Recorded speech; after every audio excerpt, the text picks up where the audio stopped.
दोस्तों, नमस्कार, आदाब, सत श्री अकाल। उत्तर प्रदेश उर्दू एकेडमी की जानिब से चलाए जाने वाले तदरीस के इस एहतमाम में अब हम पहुंच गए हैं भाग 34। अब हम आपको 33वां हिस्सा ख़त्म होते होते उर्दू वर्णमाला के तमाम अक्षर, उर्दू से जुड़ी हुई तमाम एराब यानी कि मात्राएं और मुरक्कब हरूफ, तशदीद, ज़ेर, ज़बर, मद, इनके बारे में पूरी जानकारी दे चुके हैं। आप चाहें तो रिवर्स करके पिछले हिस्सों में अपनी याददाश्त ताज़ा कर सकते हैं, और जिन लोगों को नहीं मालूम है कि ऐसा कोई पठन पाठन का कार्यक्रम चल रहा है, वो इस कार्यक्रम को प्रेस्क्राइब कर लें और उसमें जो पिछले हिस्से हैं उनको पहली भाग से शुरू करके देखते रहें। तो आपको धीरे धीरे इस पूरे एपिसोड ख़त्म होने तक मेरा दावा है कि आप उर्दू लिखने और पढ़ने में न केवल दक्ष हो जाएंगे, बल्कि आपको उर्दू आती है ये सोच के आप गर्व भी महसूस करेंगे। अब यहाँ तक जितनी भी प्रारंभिक जानकारियाँ थीं वो सब बताई जा चुकी हैं, चाहे वो एराब को लेके हों, मात्राएं को लेके हों, जितने भी हर्फ हैं उनका सही उच्चारण हो, या फिर मद कितना खिंचता है, ज़बर कहाँ तक सीमित रहता है, ज़ेर की आवाज़ क्या निकलती है, पेश की आवाज़ क्या निकलती है, बड़े ऊ की मात्रा के लिए क्या व्यवस्था दी गई है, ये तमाम बातें पूरी हो चुकी हैं। अब हम आगे बढ़ते हैं और आज से हम शुरू करेंगे विभिन्न एराबों, विभिन्न मात्राओं के माध्यम से दो अक्षरों का मिलान और उनके मिलान के फलस्वरूप बनने वाले शब्द। तो सबसे पहले अब पहले हम हिंदी में लिखेंगे और उसके बाद हम आपको उर्दू में लिख के दिखाएंगे कि अब कैसे लिखा जाएगा, और फिर अब लिख गया तो उसको किस हिज्जे के साथ पढ़ेंगे। आप जब भी लिखिए तो उसको बोल बोल के लिखिए और लिखने के बाद में हिज्जे ज़रूर लगाइए। ये आपकी निचली स्तर पर सबसे अच्छी प्रिपरेशन होगी जहाँ तक उर्दू का सवाल है। अब देखिए,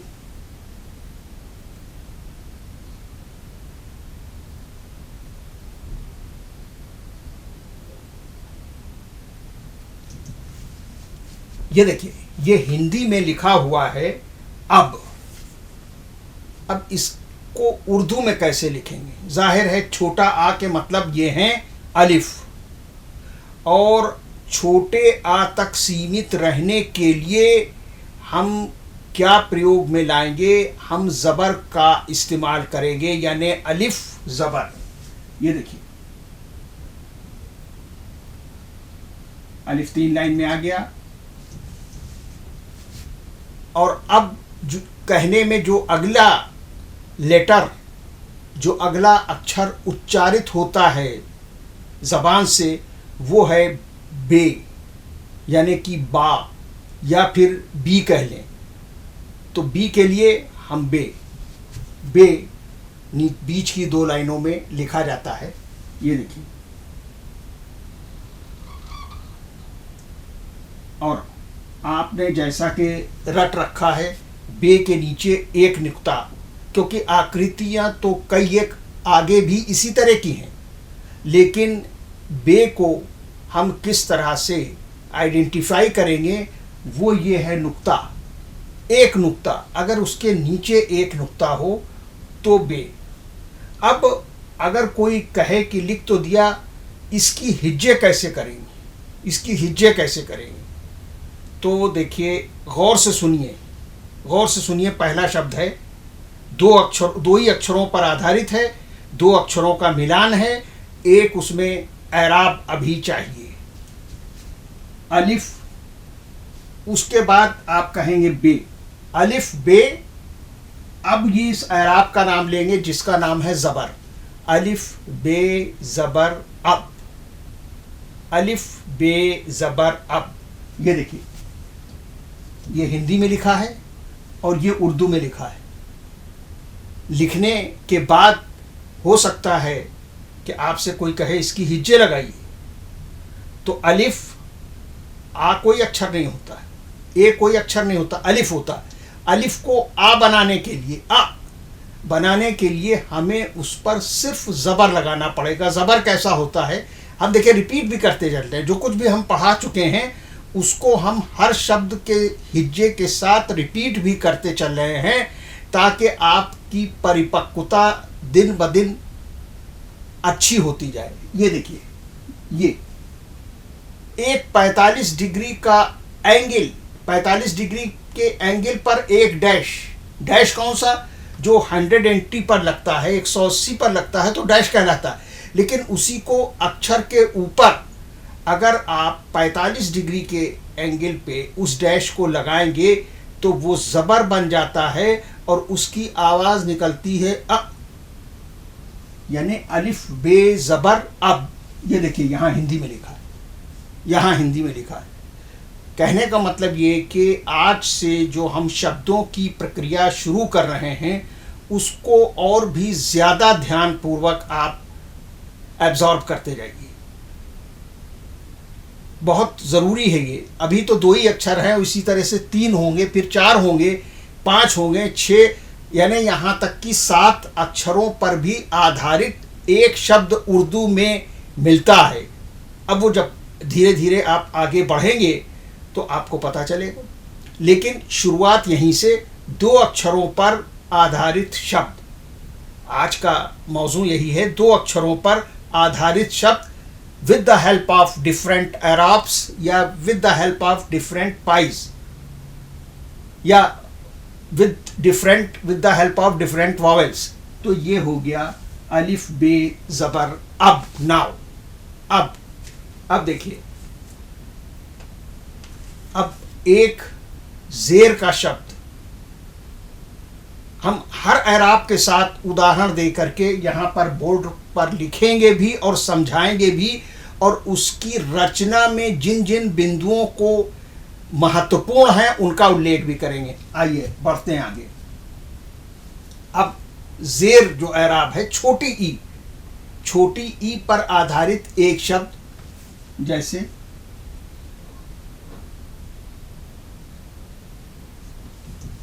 इन। अब ये कैसे लिखा जाएगा, देखिए पहला अक्षर तो कॉमन है, यानी अलिफ पर ज़बर लग गया तो अ हो गया, और अलिफ पर ज़ेर लगेगा तब बनेगा ई। तो ये देखिए,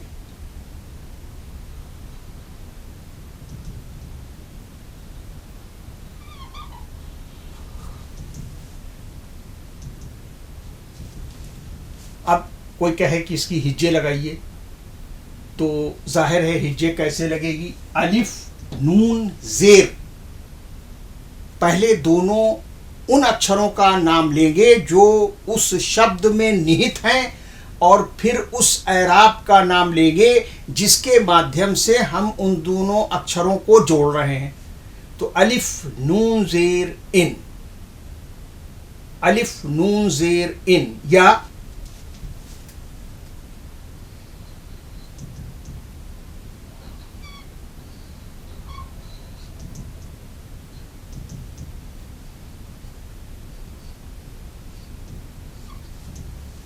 अलिफ सीन ज़ेर इस, अलिफ सीन ज़ेर इस, अब इन इस। अब यहाँ पर 2 आपके ज़ेर के एराब वाले उदाहरण हो गए और एक ज़बर वाला उदाहरण हो गया। अब देखिए, आजकल बरसात का मौसम है और एक फल बहुत चर्चित है, आम, मैंगो, आम। तो इसको कैसे उर्दू में लिखेंगे और ये आम लिखते वक्त एक चीज़ जिसे मद कहते हैं उसका भी आपको व्यवहारिक ज्ञान हो जाएगा। देखिए,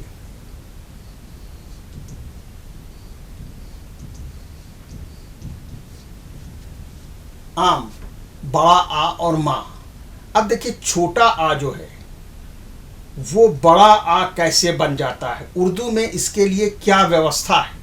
उर्दू में इसके लिए क्या व्यवस्था है, तो उर्दू में अलिफ के ऊपर, अलिफ के ऊपर यदि आप मद लगाएंगे तो आ की आवाज निकलेगी। यानी छोटे आ, जैसे छोटा आ होता बड़ा आ होता आ, तो जो आ है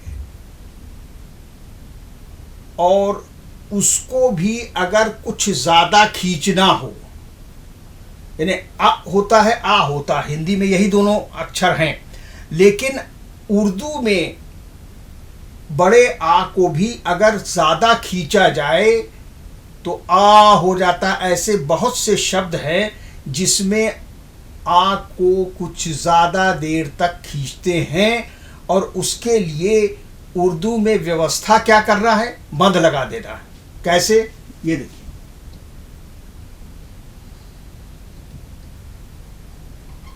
ये देखिए, ये मद कहलाता है। ये जो अलिफ के ऊपर लगा है ये कहलाता है मद, और ये वहां पर लगाया जाता है जहां पे आ की साधारण आवाज को और खींचकर आ बना देते हैं। अलिफ मद जबर आ, मीम साकिन, आम।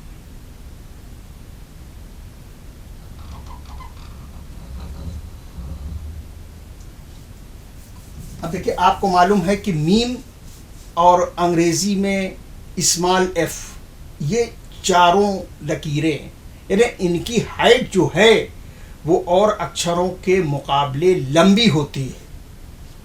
मीम जो है वो चारों अक्षर कवर करते लिखा जाएगा, ठीक उसी तरह जिस तरह स्मॉल एफ 4 लाइन में लिखा जाता है। तो अलिफ मद जबर आ और मीम साकिन, साकिन मीन्स कि मीम पर ही ठहराव है, यानी मीम पर ही ये शब्द एंड ले लेगा, खत्म हो जाएगा। आम, तो ऐसे में उर्दू में क्या कहते हैं, साकिन। कब कहेंगे साकिन, जहां पर जिस अक्षर पर वो शब्द विराम ले रहा हो। अलिफ मद जबर आ, मीम साकिन, आम। अब कोई पूरा सेंटेंस तो है नहीं, और सेंटेंस भी हो तो शब्द तो यहीं पर पूरा होता है ना। आम एक शब्द बन गया तो उसकी हिज्जे लगाते वक्त हम कहेंगे अलिफ मद जबर आ, यानी बड़े आ से ज्यादा खींचेंगे। अलिफ मद जबर आ, मीम साकिन, आम, लाइक दिस। हिंदी में ये लिखा है और नीचे उर्दू में लिखा है।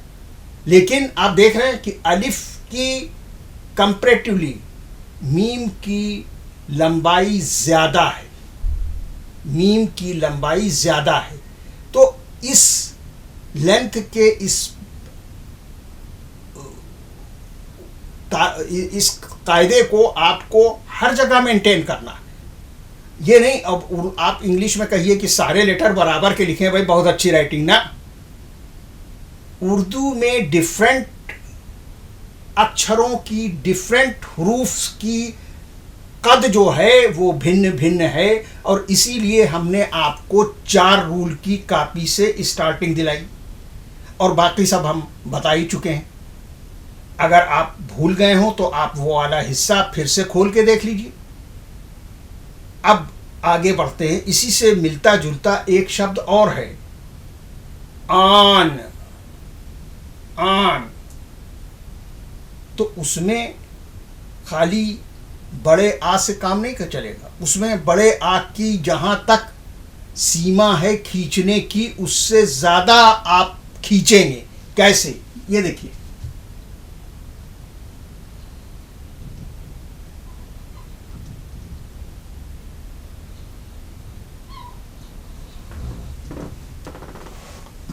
ये देखिए, अलिफ मद जबर आ, नून साकिन आन, जबर हो गया, जेर हो गया और मद हो गया।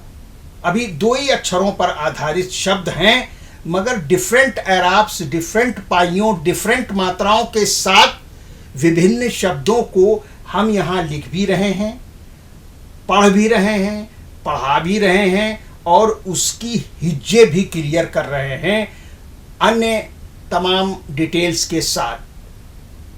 तो ये हो गया बड़ा आ से भी ज़्यादा खिंचने वाला आ। तो उसमें क्या करते हैं कि अलिफ के ऊपर मद लगा देते हैं, जैसा कि आम और आन में आप देख रहे हैं। अब आगे बढ़ते हैं, अब आ जाते हैं पेश पे। छोटे ऊ की जो मात्रा होती है, छोटे ऊ की मात्रा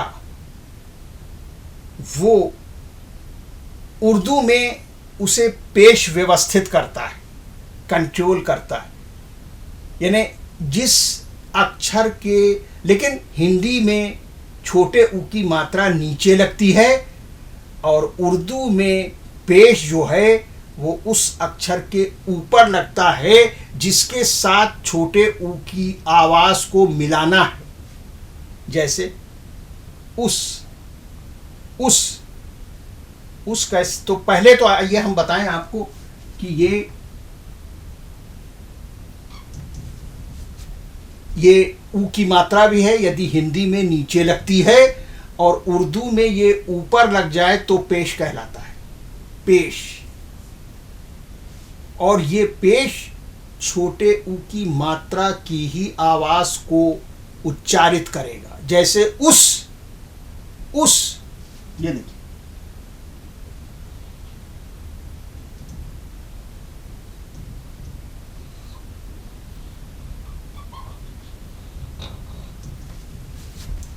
उस। तो जो दो अक्षरों की आवाजें निकल रही हैं, पहले हम वो कहेंगे अलिफ, फिर कहेंगे सीन, अलिफ सीन। अब उस वायोमीडिया, उस माध्यम को भी अपनी ज़बान से हिज्जे लगाएंगे जिसके माध्यम से हम उन दो अक्षरों को मिला के शब्द उस की रचना की है, अलिफ सीन पेश। देखिए सीक्वेंस बिल्कुल यही रहेगी, अलिफ पेश सीन नहीं ना।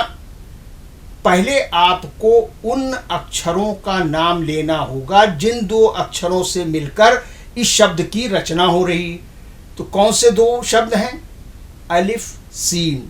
जब देखिए उस आपके मुंह से निकल रहा है तो आप फौरन आप वर्णमाला में जाइए, तो ये दो अक्षर आपके जहन में आएंगे कि अगर उस लिखना है तो अलिफ लिखें और फिर सीन लिखें।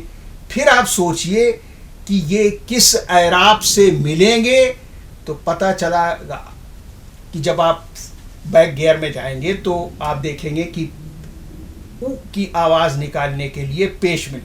तो पहले उन दो अक्षरों का नाम लीजिए अलिफ सीन, और फिर उस एराब का नाम लीजिए जिसके माध्यम से आप उन दोनों को जोड़ रहे हैं।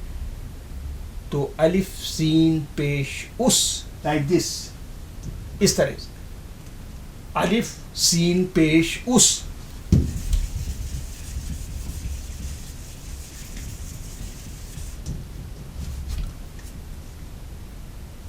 अ हो गया, बड़ा आ हो गया, नहीं बड़ा आ नहीं हुआ, अभी मद हुआ। तो अ के बाद जो आ आता है, चलिए उसको भी कवर कर लिया जाए।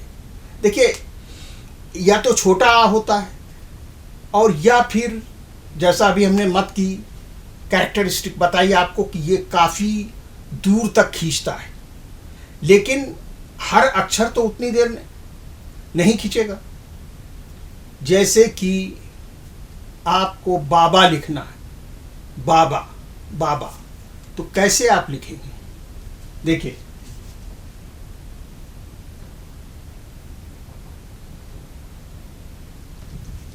यह है सिंबॉलिक वे।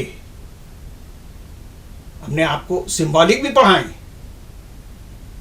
आप जब पीछे वाले एपिसोड देखेंगे तो एक में सिर्फ सिंबॉलिक 2-3 एपिसोड में हमने उसको कवर किया।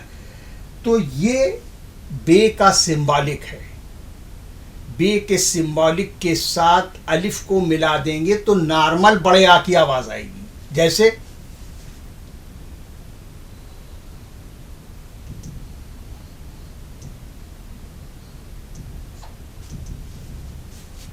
अब इसकी हिज्जे कैसे करेंगे? बे सिंबॉलिक है, आवाज पूरी देगी, लेकिन लिखा सिंबॉलिक जाएगा और ऐसे लिखा जाएगा कि उसी सिंबॉलिक के साथ में अलिफ जोड़ के आप ऊपर तक चले जाएंगे। कहाँ तक?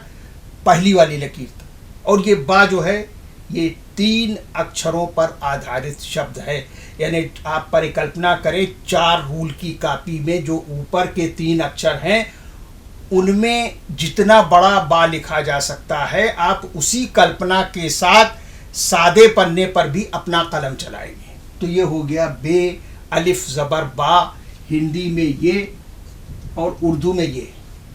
अब देखिए अगर इसी शब्द को, ये अक्षर नहीं शब्द हो गया, बे अलिफ ज़बर बा, और इसी दोनों अक्षरों को फिर से रिपीट कर दिया जाए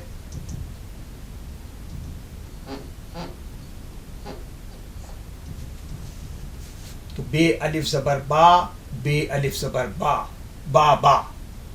अगर कोई आपसे हिज्जे लगाने को कहे तो इसी तरह से आप हिज्जे लगाएंगे, 2 बार बा की हिज्जे लगाएं। बे अलिफ ज़बर बा, बे अलिफ ज़बर बा। बाबा आमतौर पे ग्रैंडफादर को कहते हैं। अब आइए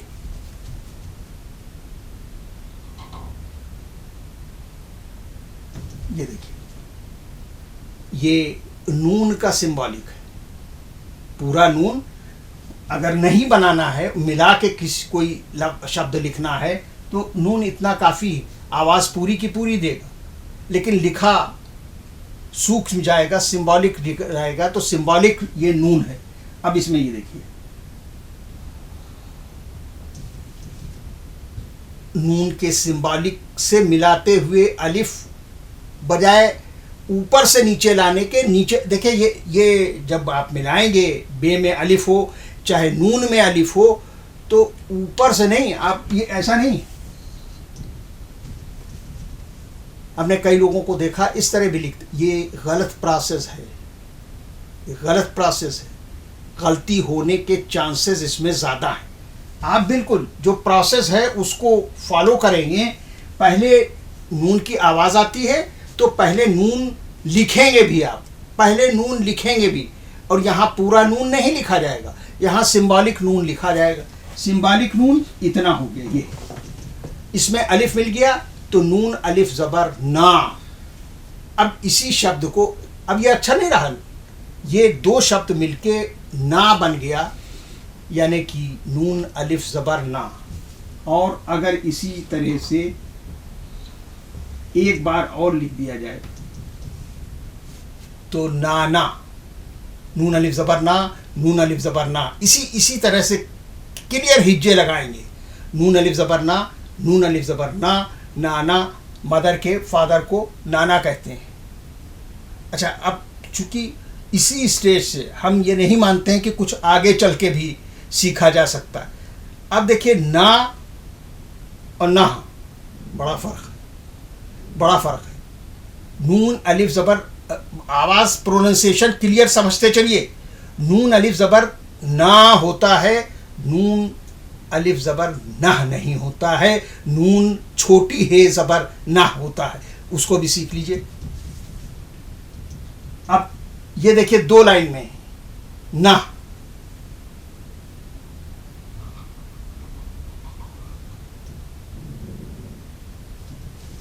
नून हे ज़बर ना, यानी नो, नो कभी नून अलिफ ज़बर नहीं, नून हे ज़बर ना। अरे भाई कल आओगे ना।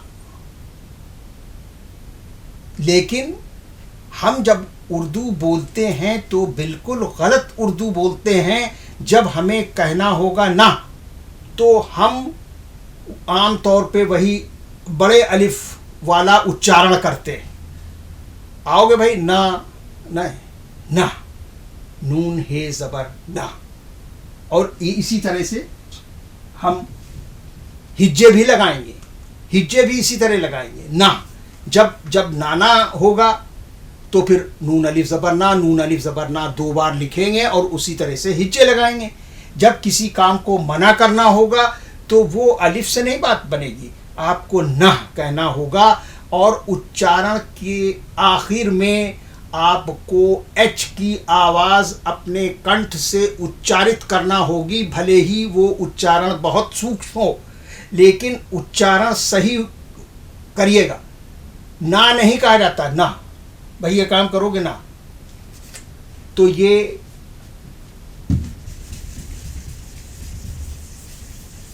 अब आगे बढ़ते हैं। अगला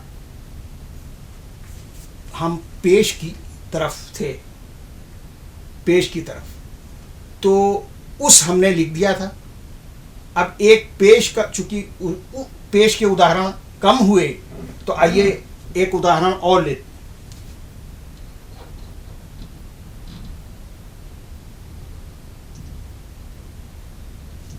ये अक्षर है। देखिए, अक्षरों की पहचान पे हमने कई एपिसोड, कई भाग खर्च किए हैं और इसी तरह से आपको रिपीट करते वक्त उतना ही समय हर एपिसोड में देना होगा। अब देखिए, ये है दाल और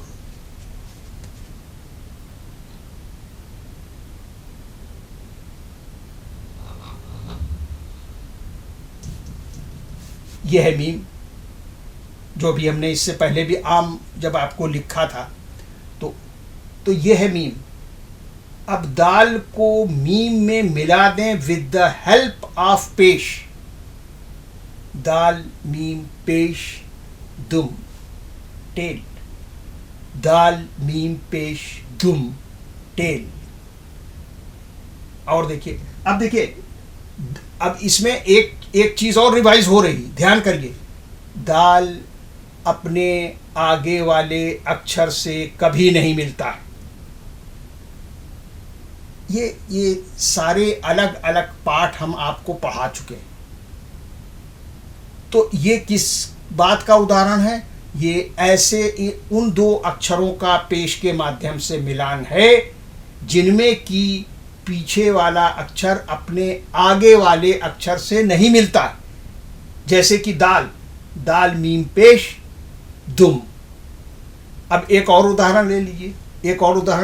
इस उदाहरण में कुछ और भी निहित है, वो हम अभी आपको बताते हैं। ये देखिए,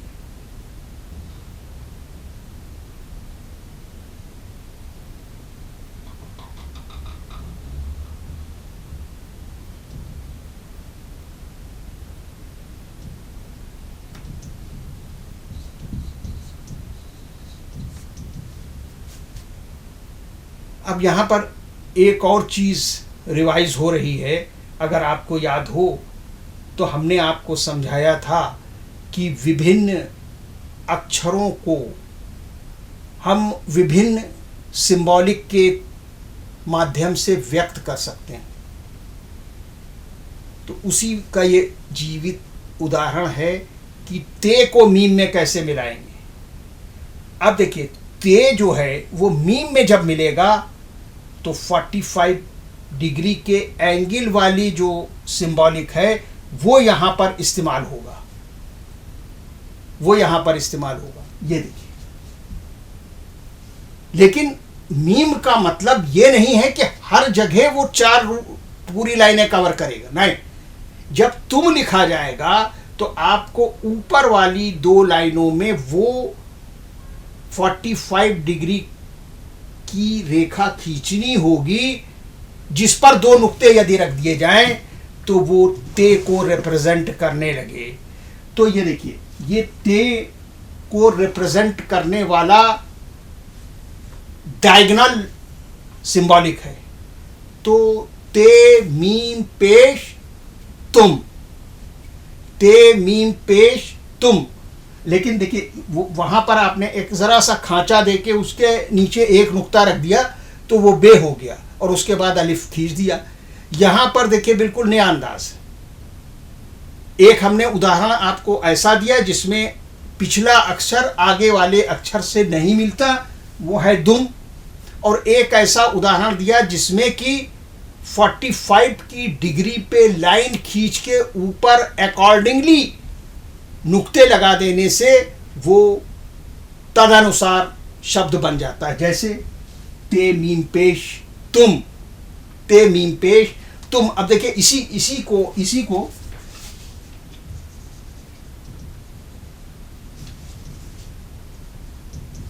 अब ये देखिए डायगोनल सिंबॉलिक है, लेकिन यहां पर एक और अक्षर आप उदाहरण के तौर पे ले लीजिए।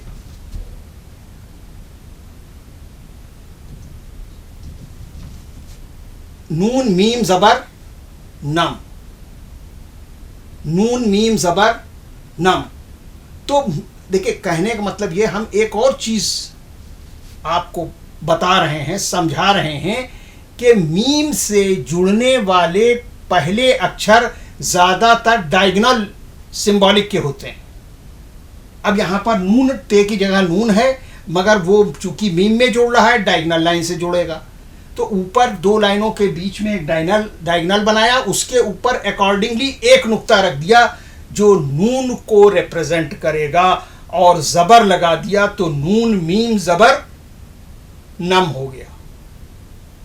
Thank you for the day.